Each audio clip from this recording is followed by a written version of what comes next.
everyone, today I will show you guys how you can fix streaming quality on your Amazon Prime Video. Welcome back to our channel How To Tutorials. So let's dive right into it. So first thing that you have to do is make sure that you are logged into your account on your Amazon Prime Video. Here you can see after I've opened my application, I have already been logged in and my profile is open. Now in order to get best streaming quality, what you're going to do is get to your settings, for which you can tap on the profile icon right here.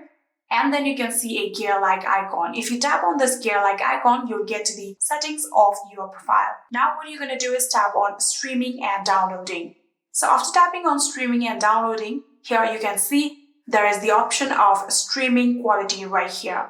You're going to tap on streaming quality like this, and currently here you can see it is on good, which is average. So you can tap on best in order to get best streaming quality. So here you can also see the option of use highest quality on Wi-Fi. You're going to turn on this option in order to get the best streaming quality. So if you tap on this data saver mode, your quality will be very low since you will be using the cellular data or less data from your Wi-Fi. So if you tap on the best and turn on this use highest quality on Wi-Fi, you'll get best streaming quality videos on your Amazon Prime Video. And yeah, that is it. I hope this video was helpful to you guys. If it was, please do not forget to hit that subscribe button and like our video. Thank you so much for watching. See you in the next.